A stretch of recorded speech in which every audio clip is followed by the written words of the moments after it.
Assalamualaikum warahmatullahi wabarakatuh. Perkenalkan, nama saya Zulfani Lestari, mahasiswa Fakultas Kesehatan Masyarakat, kelas reguler B, Universitas Al Oleo, angkatan 2018. Baik, pada kesempatan kali ini saya akan membahas mengenai jurnal yang berjudul Hubungan Kualitas Biologi, Kimia, Fisika Air Sumur dengan Kepadatan Penduduk di Kabupaten Jember. Alat dan bahan yang digunakan pada penelitian ini adalah sebagai berikut.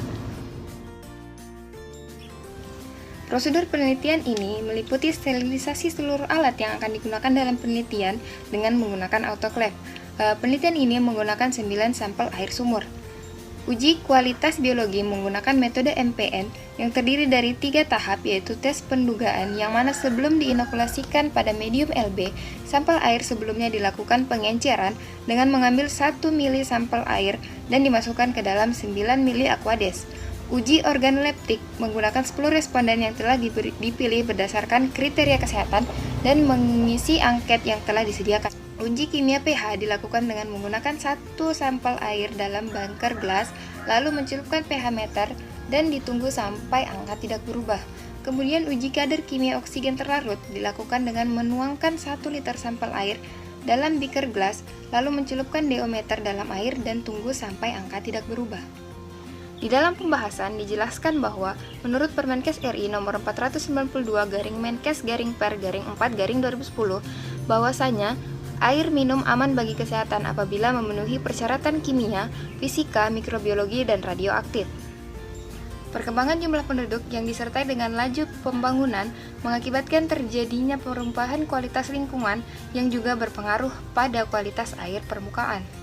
Hasil uji yang dilakukan dengan 3 tahap kemudian dikorelasikan menggunakan tabel MPN, yang mana kadar maksimum yang diperbolehkan oleh Permenkes RI nomor 492 yaitu 0 sel per 100 mili, sehingga menghasilkan total bakteri pada setiap sampel pada tabel berikut. Dari 9 sampel air sumur terdapat 6 sampel air sumur yang mengandung bakteri coliform, diantaranya sampel K2, K3, A1, A2, A3, dan T3. Dengan jumlah bakteri yang terkandung berkisar 3-9 sel bakteri dalam 100 mili sampel air. Sampel K1 adalah salah satu sampel air sumur yang terletak di daerah padat penduduk yang memiliki jumlah bakteri kurang dari 3 sel per 100 mili. Sampel air sumur pada kepadatan penduduk yang dinyatakan positif mengandung bakteri coliform yaitu sejumlah 6 sel per 100 mili pada sampel A1 dan A3 dan sejumlah 3 sel per 100 mili pada sampel A2. Keberadaan bakteri coliform ini diduga disebabkan oleh kondisi lingkungan sekitar, perilaku pengguna, dan konstruksi atau bangunan fisik sumur. Uji fisika terhadap 9 sampel air terdiri dari 2 uji, yaitu uji total zat padat terlarut yang menggunakan TDS meter dan uji organoleptik yang meliputi warna, bau, serta rasa. Hasil uji TDS pada tabel 2 menunjukkan bahwa nilai zat padat terlarut yang tertinggi adalah pada sampel K3 yang bernilai 257 mg per liter dan yang terendah yaitu terdapat pada sampel K1 yaitu bernilai 115 mg per liter. Uji kimia terhadap 9 sampel air terdiri dari 2 uji yaitu uji derajat keasaman dan uji kadar oksigen terlarut. Berdasarkan tabel di samping, dari segi aspek derajat keasaman, dari 9 sampel air seluruhnya dapat dinyatakan aman untuk dikonsumsi karena masih berada di bawah batas maksimum yang ditentukan oleh Permenkes RI. Pada tabel di samping, kadar oksigen terlarut dengan nilai tertinggi terdapat pada sampel K1, yaitu senilai 7,42 ppm, sedangkan kadar oksigen terlarut terendah terdapat pada sampel K3.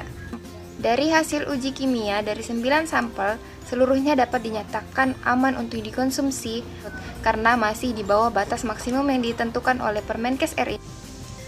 Berdasarkan hasil analisis data menggunakan analisis korelasi dengan nilai signifikansi, apabila kurang dari 0,05 maka terdapat korelasi dan apabila lebih dari 0,05 maka tidak terdapat korelasi, sehingga didapatkan tabel output sebagai berikut. Berdasarkan tabel hubungan kualitas biologi dengan kepadatan penduduk di samping dapat disimpulkan bahwasanya tidak terdapat hubungan yang signifikan antara kepadatan penduduk dengan kualitas biologi yang ditandai dengan nilai signifikansi yaitu 0,343.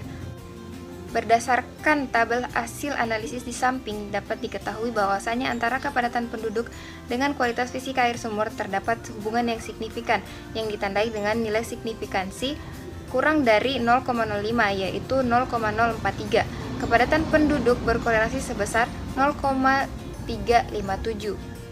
Berdasarkan tabel hubungan kimia dengan kepadatan penduduk di samping, dapat disimpulkan bahwa tidak terdapat hubungan signifikan yang ditandai dengan nilai signifikansi sebesar 0,297, sedangkan antara kepadatan penduduk dengan kadar oksigen terlarut atau DO memiliki nilai signifikansi sebesar 0,001, yang berarti antara keduanya terdapat hubungan yang signifikan.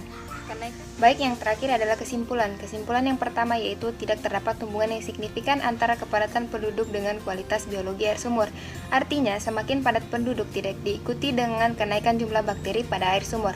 Yang kedua, terdapat hubungan yang signifikan antara kepadatan penduduk dengan kualitas fisika air sumur. Artinya, semakin padat penduduk maka nilai TDS air pada air sumur akan meningkat pula. Yang terakhir yaitu tidak terdapat korelasi yang signifikan antara kepadatan penduduk dengan kualitas kimia berupa derajat keasaman air atau pH. Sedangkan antara kepadatan penduduk dengan kadar oksigen terlarut atau DO terdapat hubungan yang signifikan, yang dimana terdapat kepadatan penduduk berkorelasi negatif dengan kadar oksigen terlarut atau DO, yang berarti kenaikan jumlah penduduk diikuti dengan penurunan kadar oksigen terlarut atau DO. Itulah tadi penjelasan singkat saya mengenai jurnal yang berjudul Hubungan Kualitas Biologi, Fisika, Kimia, Air Sumur dengan Kepadatan Penduduk di Kabupaten Jember. Kurang dan lebihnya mohon dimaafkan. Wassalamualaikum warahmatullahi wabarakatuh.